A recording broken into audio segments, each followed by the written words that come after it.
student, how are you? This is me Anushka and in this video what we are going to start, हम start करने जा रहे हैं general and middle term, व्यापक और मध्य पद जो होता है उसको हम समझने जा रहे हैं। तो बायनोमियल थ्योरम चल रहा है हमारा, तो बायनोमियल थ्योरम में हमने जो उसके थ्योरम को पढ़ा था उसी से हम फाइंड आउट करेंगे कि जो जनरल और मिडिल टर्म होता है वो हमारे किस फॉर्मूले पे बेस्ड होते हैं, किस तरीके से उसके फॉर्मूले को हम डिराइव कर सकते हैं, किससे, बायनोमियल थ्योरम से। तो चलिए स्टार्ट करते हैं अपने इस वीडियो को किससे, जनरल टर्म से। तो पहले मैं यहाँ पे बायनोमियल थ्योरम लिख रही हूँ, तो उसमें क्या होता है a प्लस बी का power n which is equals to NC0। Term की बात की गई है तो हम टर्म पे ही ज़्यादा फोकस करेंगे। NC0 a का पावर n b का पावर 0 प्लस NC2 a का पावर n माइनस 1 b का पावर 1, सॉरी NC1 यहाँ पे होगा, 0 के बाद 1 पे आए, प्लस NC2 a का पावर n माइनस 2 b का पावर 2। ऐसे करते हुए हम कहाँ पे जाएंगे, NCn a का power n minus n means n minus means क्या हो जाएगा यहाँ पे, a का पावर 0 और b का पावर n। तो इस तरीके से हमने किया। अब देखना क्या है, अगर हम फर्स्ट वाले टर्म की बात करें, किसकी, फर्स्ट टर्म की बात कर रहे हैं यहाँ पे, तो पहला टर्म में यहाँ पे अगर हमारा पहला टर्म है तो यहाँ पे क्या गिवन है, 0, n माइनस में 0 गिवन है, b का पावर 0। क्या पहले टर्म में क्या है, NC0 a का पावर n माइनस 0 और b का पावर 0 पहला है। ये पहला अगर है तो ये उससे एक कम है, इसको हम क्या लिख सकते हैं, 1 माइनस 1, एक कम है 1 माइनस 1। और उसके बाद सेकेंड टर्म अगर हम देखें, सेकेंड टर्म तो वहां पे क्या हो जाएगा, वहां पे हो जाएगा NC1 a का पावर n माइनस 1 b का पावर 1। यहाँ पे भी हमें क्या दिख रहा है कि सेकेंड है, ये दूसरा टर्म है यहाँ पे, तो यहाँ पे जो है वो उससे भी एक कम है, टर्म से एक कम है। अगर हमारा टर्म 2 है तो वो 2 माइनस 1, जैसे यहाँ पे पहला टर्म था तो यहाँ पे 1 माइनस 1 था, उससे एक कम था मीन्स 0 आ गया। दूसरे वाले टर्म में जब यहाँ पे 2 है, सेकंड टर्म हम ले रहे हैं, तो सेकंड टर्म में उससे एक कम है मीन्स यहाँ पे 2 माइनस 1 आ गया। क्या आ गया, 1 आ गया। थर्ड देखते हैं हम, थर्ड में क्या होगा, थर्ड टर्म है मतलब तीसरी टर्म है, और इसमें जो हमें यहाँ पे वैल्यू दिख रही है क्या है, NC2 a का पावर n माइनस 2 b का पावर 2, a का पावर n माइनस 2 b का पावर 2 है। तो यहाँ से क्या हो जाएगा, यहाँ से थर्ड है तो यहाँ पे हम क्या लिख सकते हैं, यहाँ पे हम लिख सकते हैं 3 माइनस 1। फिर अगेन क्या हो गया, एक कम दिख रहा है हमें यहाँ पे, एक कम। तो जितना जितना हम जा रहे हैं, अगर हम n पे जाएं, अब हम किस पे जा रहे हैं, n पे, nth टर्म पे अगर हम जाएं तो वहां पे क्या हो जाता है, NCn a का पावर 0 b का पावर n। लास्ट टर्म है हमारी, वो लास्ट टर्म नहीं, n+1 है, ये पहली थी, तो आगे जाते जाते हमें क्या दिखेगा यहाँ से कि ये वाली टर्म जो है हमारी वो n+1 टर्म होगी, n+1 टर्म, n+1। अब n+1 कैसे पता चला, क्योंकि जब हम n+1 में से -1 एक सब्ट्रैक्ट करेंगे तो n+1 है हमारे पास, n+1 वाली टर्म है, ये हमें पता है, ये वाली है। अब उसमें से एक सब्ट्रैक्ट करेंगे तभी तो यहाँ पे हमें सिर्फ n आके मिलेगा। जैसे यहाँ पे 0 था तो हम उसमें से एक कम किए तो हमें 1, इसके टर्म में से एक हमने कम किया तो हमें यहाँ पे 0 मिला। उसके बाद सेकेंड वाले में हमने 2 माइनस 1 किया तो हमें यहाँ पे 1 मिला। इसी तरीके से n+1 है तो n+1 में से भी हम एक को कम करेंगे तो यहाँ से क्या हो जाएगा, n+1 माइनस 1। तो n+1 माइनस 1 किया तो ये दोनों आपस में सब्ट्रैक्ट हो जाएंगे, तो हमारे पास क्या बचेगा, सिर्फ और सिर्फ n बचेगा। तो n+1 टर्म के लिए क्या हो जाएगा, यहाँ पे NCn a का पावर 0 b का पावर n हो जाएगा। तो बात समझ में आई, जो वाला टर्म होगा उसमें जो है c के जो सबस्क्रिप्ट है हमारा, वहां पे क्या हो जाएगा, एक वैल्यू कम हो जाएगी। जैसे यहाँ पे 3 था तो यहाँ पे 2 हो जाएगा। क्या हो जाएगा, यहाँ से NC2 a का पावर n माइनस 2 b का पावर 2। यहाँ से क्या हो जाएगा, NC1 a का पावर n माइनस 1 b का पावर 1। यहाँ से NC0 a का पावर n माइनस 0 b का पावर 0। तो क्या देखने को मिल रहा है, अगर फर्स्ट टर्म है तो उसमें से एक सब्ट्रैक्ट करके हम यहाँ पे लिखेंगे। ये हम एनालाइज कर रहे हैं, कहाँ से एनालाइज कर रहे हैं, जो हमारा बायनोमियल थ्योरम है वहीं से। और सेकेंड टर्म है तो सेकेंड में से 2 माइनस 1, फिर उसमें से भी एक कम किया तो यहाँ पे हमें क्या मिल गया, 1। थर्ड टर्म थी, थर्ड टर्म में से भी हमने एक कम किया तो यहाँ पे क्या मिल गया, हमें 2 मिल गया। लास्ट वाली टर्म हम मान के चलते हैं n+1 है, क्योंकि लास्ट में हमें यहाँ पे क्या मिल रहा है, n मिल रहा है। तो n मिल रहा है तो उसके पहले वाला जो होगा वो n+1 टाइप का ही कुछ होगा। तो n+1 टर्म हमें मिला यहाँ पे, n+1 है तो n+1 को हमने यहाँ पे जब +1 -1 किया तो यहाँ से NCN a का पावर 0 b का पावर n, इस तरीके से हमें कुछ यहाँ पे मिला।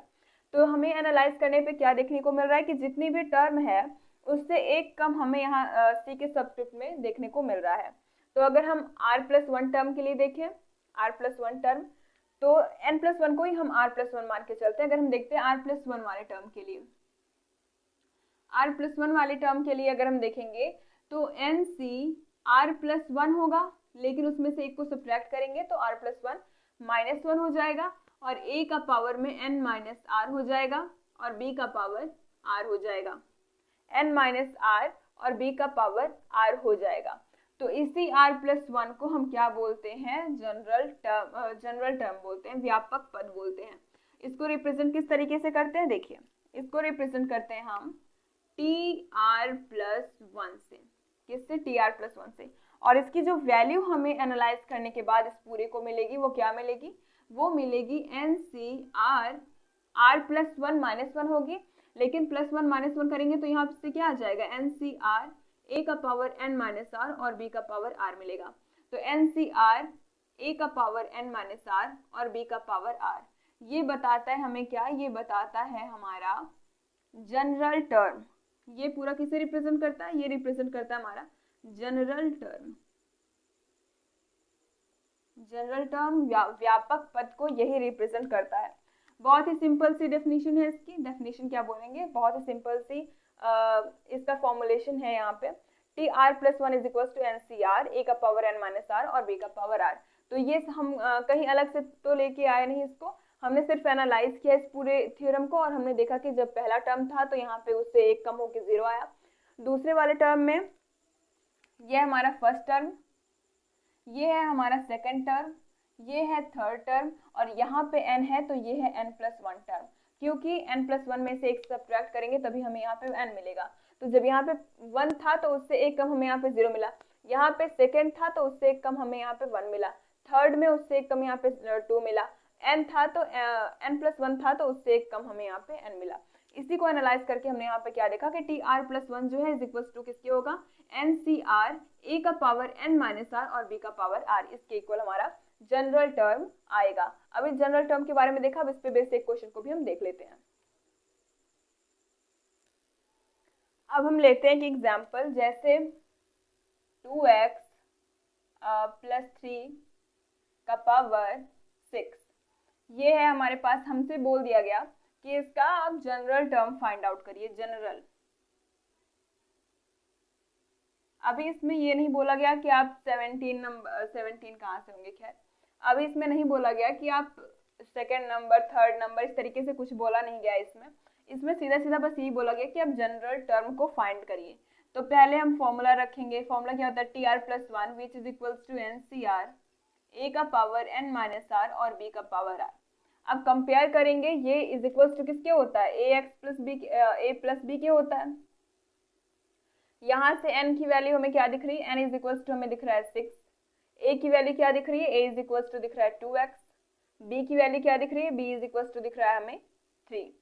तो ये सारी चीजें हमें मिल गई। अब हम इसका general term easily find out कर सकते हैं। r की वैल्यू नहीं गिवन है, इसमें से कोई टर्म नहीं बोला गया कि आप third number, fourth number, fifth number ऐसा करके कि आप इसमें जनरल टर्म फाइंड करिए। तो हम r की वैल्यू को r ही यहाँ पे रखेंगे, तो यहाँ से क्या हो जाएगा, tr+1 is equals to n की वैल्यू कितनी है, 6cr, n की वैल्यू है 6cr और a की वैल्यू कितनी है, 2x, 2x का पावर कितना हो जाएगा, 6 - r, 2x का पावर 6 - r हो जाएगा और b की वैल्यू कितनी है, 3 का पावर r हो जाएगा। तो ये हो गया हमारा जनरल टर्म। अगर मान लीजिए किस टाइप का क्वेश्चन आपके पास आ जाए, अगर आ जाए आपके पास यहाँ पे माइनस, प्लस की जगह पे माइनस आ जाए, तो कुछ भी नहीं करना, बिल्कुल भी आपको इसमें कुछ करना है नहीं। -3 है तो -3 का पावर r, b की वैल्यू आपको क्या ले लेनी है, -3। कैसे -3 लेनी है, क्योंकि हमारा जो जिसपे हम क्वेश्चन को अपने सॉल्व करते हैं, जिसपे हम थ्योरम को जिसपे हमने बनाया है, वो है a प्लस बी का पावर n। तो यहाँ पे प्लस ना होकर के माइनस होता तो हम इसको इस तरीके से प्लस लिखते हैं और -3 को एक ब्रैकेट में डाल देते हैं।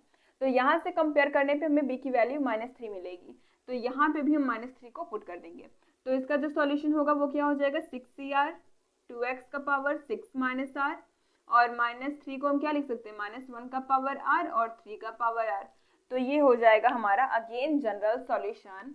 इसमें हमें बहुत कुछ नहीं करना, सिर्फ आपको याद होना चाहिए कि जनरल टर्म का फॉर्मूला क्या होता है और हमारा मिडल टर्म का क्या होता है। तो जनरल टर्म तो आपने समझ लिया, किस तरीके से करना है इसको, इसी तरीके से करना जैसे मैंने आपको बताया।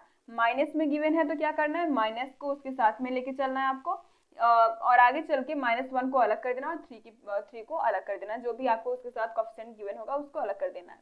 तो इसी तरीके से इसको करेंगे। मिडल टर्म को हम देखते हैं। तो चलिए समझते हैं मिडल टर्म के बारे में। देखिए अगर हमारे पास a प्लस बी अगर गिवन है, a प्लस बी का पावर n, इस टाइप का हमारे पास कुछ क्वेश्चन गिवन होगा। यहाँ पे if n is even number, अगर n कैसा हमारी सम संख्या है अगर n, तो टर्म्स पूरी कितनी होंगी, n+1 होंगी। n से एक ज्यादा जाएगी टर्म कितनी होगी, पूरी टोटल टर्म हमारे पास होगी जो हो जाएगी n+1। अगर n इवन है तो n+1 क्या होता है, n+1 क्या हो जाएगा, n+1 ऑड हो जाएगा। कैसे, देखिए अगर इवन है 8 है हमारे पास इवन n की वैल्यू, और n+1 अगर हम देखेंगे तो क्या हो जाएगा, 9 हो जाएगा। तो 9 क्या हो गया, यहाँ पे ऑड हो गया। तो अगर n इवन है तो उसके जो टोटल टर्म होंगे वो कैसे हो जाएंगे, ऑड हो जाएंगे, n+1 टर्म्स हमारे पास आएंगे।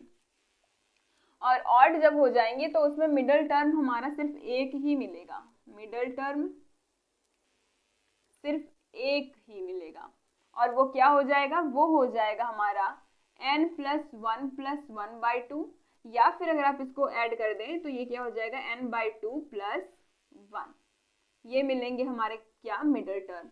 ये आपको ध्यान में रखना है, कब के लिए है, जब आपका n क्या हो, इवन हो, और टर्म्स हमारी ऑड हो, मिडल टर्म एक मिलेगा, कौन सा, n/2+1। अब इसको एग्जांपल के थ्रू समझते हैं। जैसे हमारे पास गिवन है 2x+3 जो हमने अभी लिया, 2x+3 का पावर हम कुछ भी ले लेते हैं, मानते हैं इवन लेना है तो n इवन में से कुछ लेंगे, 10 लेके चलते हैं हम, 10 लेके चलते हैं। तो जब n हमारा इवन है, क्या है, 10 है। अब पूरे टोटल टर्म कितनी होंगी, हमारी टोटल टर्म मैंने आपको बताया, जितने भी हमारे n की वैल्यू होगी, जितनी n की वैल्यू है, हमारी इंडेक्स की वैल्यू जितनी है उससे एक ज्यादा हो जाएगी। इंडेक्स की वैल्यू से एक ज्यादा means n+1 which is equal to 10+1 equal 11। तो टोटल टर्म्स हमारी कितनी हो जाएंगी, 11 हो जाएंगी। n इवन है तो n कितना हमारा 10 है। तो अब मिडल टर्म क्या होगा, देखिए टोटल टर्म 11 है तो मैं आपको 11 लिख के दिखाती हूँ, उसके टर्म्स को नहीं लिख रही, सिर्फ आपको समझाने के लिए मैं यहाँ पे लिख रही हूँ। टोटल टर्म 11 है तो 1 2 3 4 5 6 7 8 9 10 11, इस तरीके से आए, 11 टर्म्स हुई। अब देखिए कि इसमें हमारे मिडल में कितने टर्म आती है, हमें ये चेकआउट करना है, क्या सच में 1 ही आती है या फिर 2 मिडल में आएगी। तो देखिए टोटल टर्म में से हमें मिडल में चेक करना है, तो हम क्या करेंगे, पहले इन दोनों को यहाँ साइड से हमने रिमूव कर दिया, किसको, 11 को 1 के साथ रिमूव कर रहे हैं, देखते हैं क्या होता है। 2 को रिमूव कर दिया हमने किसके साथ में, 10 के साथ में। 3 को रिमूव कर दिया किसके साथ में, मिडल में जा रहे हैं तो इसी तरीके से दोनों साइड में इक्वल रिमूव करते हुए चलेंगे। तो 4 को रिमूव कर दिया किसके साथ में, 8 के साथ में। 5 को कर दिया किसके साथ में, 7 के साथ में। अभी देख रहे हैं अभी 6 अकेला यहाँ पे बच गया, क्या बच गया हमारे पास, यहाँ पे 6 अकेला बच गया। तो जब 6 अकेला बच गया तो हम क्या बोलेंगे कि इसका मिडल टर्म 6 होगा, और हमने क्या पढ़ा कि अगर n इवन है तो टोटल टर्म हमारी ऑड हो जाएंगे, और इसमें सिर्फ हमें एक ही मिडल में टर्म मिलेगा। मिडल टर्म मतलब जो बीचों बीच होगा, जैसे अगर 11 है और इधर 1 है, 11 और 1 के बीच में हमें सिर्फ एक ही टर्म मिडल में मिलेगी, वो है 6, और कहीं नहीं मिल रही। कभी कभी क्या होता है, अगर हम यहाँ पे 10 कर दें तो ये 5 जो है वो 6 के साथ में कंबाइन हो जाएगा, तो वहाँ पे हमारे 2 मिडल टर्म्स मिलेंगे। लेकिन यहाँ पे देखिए 6 अकेला छूट गया, सिर्फ एक ही मिडल टर्म हमारी मिल रही है। तो इस तरीके से हमने क्या देखा यहाँ पे कि मिडल टर्म एक ही मिलेगी, और कैसे मिलेगी, इस तरीके से मिलेगी। ये बस आपके समझने के लिए मैंने किया।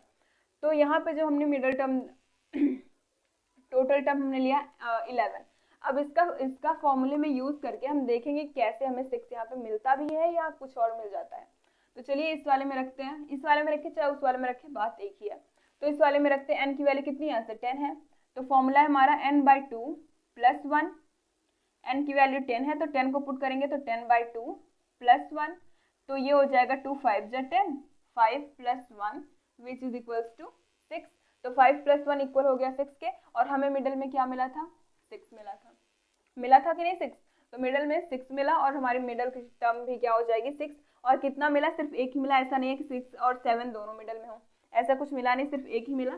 तो वही हमने क्या समझा कि अगर n इवन हो, अगर आपका n सम संख्या हो, तो जो टर्म्स होंगी वो कितनी हो जाएंगी, n+1 which is odd number. And middle term हमारी सिर्फ एक ही मिलेगी, दो नहीं मिलेंगी, और उसका फॉर्मूला क्या हो जाएगा, n+1 + 1/2 या फिर n/2 + 1, n/2 + 1 या फिर n+1 + 1/2। तो ये हमारी मिडल टर्म का फॉर्मूला हो गया। इसको जल्दी से नोट डाउन करिए। अब एक कंडीशन तो हमने पढ़ी कि जब हमारा n इवन था। अब एक कंडीशन हम कौन सी पढ़ेंगे, when n is equals to odd number, जब n हमारा कैसा हो, ऑड नंबर हो, n कैसा हो, ऑड नंबर हो, तब उसके लिए कौन सी कंडीशंस बनेंगी, कितने मिडल टर्म्स हमें मिलेंगे, और उसके बाद जो टर्म्स होंगे वो इवन मिलेंगे या फिर ऑड, चलिए देखते हैं। तो यहाँ पे जब जब n हमारा ऑड हो गया तो टोटल टर्म्स कितनी हो जाएंगी, टोटल टर्म वो हो जाएगी n+1 होगी। और अगर आपके पास 7 कोई ऑड टर्म गिवन है, मैं एग्जांपल के थ्रू सारा कुछ क्लियर करते हुए चल रही हूँ। अगर आपके पास कोई ऑड नंबर 7 गिवन है, इसमें आप 1 को ऐड करेंगे तो आपको 8 मिलेगा। एंड 8 क्या है हमारा, 8 ऑड है या फिर इवन है, तो n+1 यहाँ पे क्या हो जाएंगे, हमारे इवन हो जाएंगे। याद यही रखना है आपको, अगर आपका n ऑड है तो टोटल टर्म इवन होगा, इवन है अगर आपका n तो टोटल टर्म ऑड हो जाएगा। तो यहाँ पे n+1 इवन हुआ इस तरीके से। अब अगर हमको मिडल टर्म फाइंड आउट करना हुआ तो कैसे करेंगे, middle term, total number of middle term, इसमें हमें 2 मिलेंगी। कैसे मिलेगी मैं आपको पूरा क्लियर कर रही हूँ। और उसका जो पहले वाले का जो फॉर्मूला होगा, पहले वाला मिडल टर्म, उसका जो फॉर्मूला होगा वो होगा n+1/2, और दूसरे वाले का जो फॉर्मूला होगा वो होगा n+1/2, और उससे एक एक्स्ट्रा ऐड कर देंगे, ये एक था उससे एक ज्यादा हमने कर दिया, n+1/2 + 1 कर दिया। तो ये दूसरे वाले के लिए है और ये पहले वाले के लिए है मिडल टर्म का फॉर्मूला। अब क्या करना है, कुछ नहीं करना है, अभी क्या करेंगे, सिर्फ एक एग्जाम्पल के थ्रू मैं आपको समझाने वाली हूँ। देखिए कैसे, हम मान लेते हैं कि हमारे पास है a + b का पावर, a + b ही मान के चलते हैं, तो a + b का power 7, and we all know about this कि 7 इज अ ऑड नंबर। 7 क्या है हमारा, 7 हमारा ऑड नंबर है, तो n is equals to 7 which is odd number, n हमारा 7 है जो कि ऑड नंबर है। तो टोटल टर्म्स कितनी हो जाएंगी, टर्म हमारा n+1 means 7 + 1 which is equals to 8। 8 कैसे हमारा इवन है। अब मिडिल टर्म कैसे फाइंड आउट करें, देखिए टोटल नंबर ऑफ टर्म कितनी है, 8 है, तो हम पहले 8 को लिख लेते हैं, 1 2 3 4 5 6 7 8।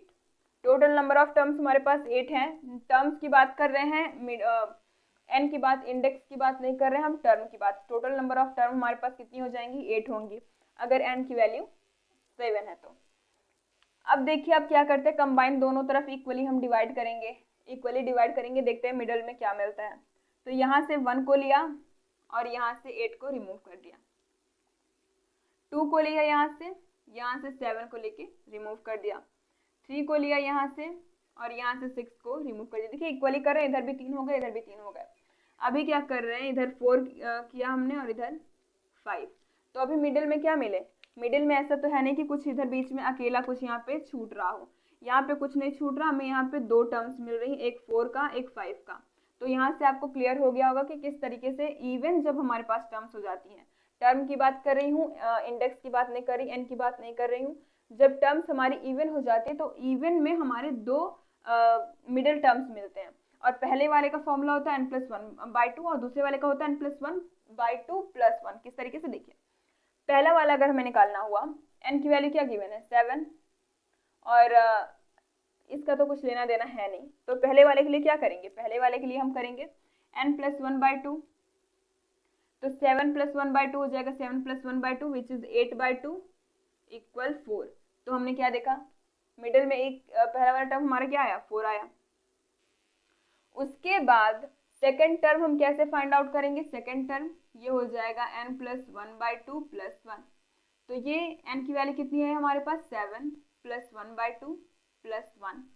तो ये ऑब्वियसली 4 ही आने वाला है। 7 + 1 8/2, 8 को 2 को डिवाइड करेंगे, जब 2 से डिवाइड करेंगे तो हमारे पास 4 आएगा। 4 + 1 विच इज इक्वल्स टू 5। तो ये कितनी वैल्यू आ गई हमारे पास, 4 + 1 विच इज इक्वल्स टू 5।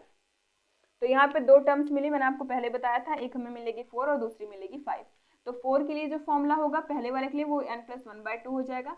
दूसरे वाले के लिए क्या करना है, जो हमारे पास होगा उसी में एक ऐड करेंगे। जैसे यहाँ पे 4 था तो उसमें एक ऐड करके 5 मिला, उसी तरीके से इसके फॉर्मूले में n+1/2 के फॉर्मूले में, जब हम n+1/2 के फॉर्मूले में एक और ऐड करेंगे तो उसके जस्ट बाद वाला हमें नंबर मिल जाएगा। तो ये मिडल टर्म्स होती हैं, किसमें, जनरल मिडल टर्म्स हो गए हमारी इवन और जब हमने किया, उसका पूरा कॉन्सेप्ट हमारा क्लियर हुआ। तो आप इसको भी नोट डाउन करिए। तो स्टूडेंट्स आज हमने जनरल टर्म और मिडिल टर्म को समझा है। अब नेक्स्ट वाले में हम इस पे बेस्ड जो एक्सरसाइज की क्वेश्चंस हैं उनको हम सॉल्व करेंगे। तो अगर आपको इसमें कुछ कंफ्यूजन होती है तो आप कमेंट में पूछ सकते हैं, और अगर समझ में कम आता है तो आप वीडियो को बार बार देखेंगे तो आपका कॉन्सेप्ट क्लियर पक्का से हो जाएगा। तो अगर वीडियो अच्छी लगती है तो सेम एज यूजुअल लाइक करिएगा and subscribe for more videos also. Thanks for watching.